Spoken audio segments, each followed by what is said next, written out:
आपला जोडीदार असतानाही आपण दुसऱ्याच्या प्रेमात पडतो. या नात्याकडे बघायचं कसं? आणि हे नातं योग्य की अयोग्य ठरवायचं कसं? म्हणजे आजचा विषय वेगळा आहे. खरं तर तुम्ही रेलगाडीचे आमचे व्हिडिओज बघत असाल, शॉर्ट्स बघत असाल, तर तुम्हाला हे कळलं असेल आजपर्यंत, की आपण नाती या विषयावर अधिकतर व्हिडिओज बनवतो. म्हणजे नात्यांमधली गंमत आहे, नात्यांमधली गोड भांडणं, नात्यांमधली मजा मस्ती आणि नात्यांबद्दलच तत्वज्ञानात्मक काहीतरी. तर नाती हाच आमच्या चॅनलचा मोटो आहे. आजचा विषय जरी नेहमीसारखा वाटत असला तरी आजचा व्हिडिओ वेगळा करणार आहोत आपण.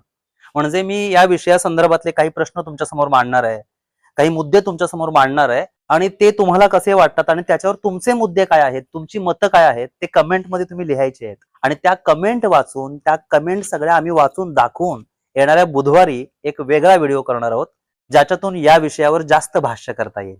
तर आजचा विषय आहे, आपला जोडीदार असतानाही आपण दुसऱ्याच्या प्रेमात पडतो किंवा दुसरा जो आपल्या प्रेमात पडलाय त्याचं प्रेम स्वीकारतो. तर याच्याकडे बघायचं कसं? आता तर उघड उघड बघता असं आपण म्हणू की अनेक पुरुष आहेत ज्यांना लग्नानंतर ही दुसरी बाई आवडते, तिसरी बाई आवडते, अजून बायका आवडतात. अशा स्त्रिया असू शकतात की ज्यांना अनेक पुरुष आवडतात. तर त्याच्यावर नको विचार करायला. आणि आजच्या विषयाचा तो भागच नाहीये. म्हणजे आपण सामान्य भाषेत बोलू, हे लफडेखोर लोक आहेत, तर हा व्यभिचार करणारे आहेत, हे वाईटच आहे. आपण जो मुद्दा घेणार आहोत तो थोडा जिव्हाळ्याचा आहे. म्हणजे आपला जोडीदार आहे तरीही आपण ज्या व्यक्तीच्या प्रेमात पडलोय ते खरोखरच पडलेलो आहोत. म्हणजे आपल्याला वाटतं की हे नातं हे टिकलं पाहिजेत, असायला हवं. अशा वेळी काय करायचं? आणि अशा रिलेशनचा विषय निघाला ना की आपण लगेच म्हणतो छे छे हे वाईटच आहे, हे घाणेरडे रिलेशन, हे फसवणूक आहे. पण असं म्हणून विषय सोडून चालणार नाही. कारण सर्वे असं सांगतो की 99% नात्यांमध्ये असं होतच कधी ना कधी.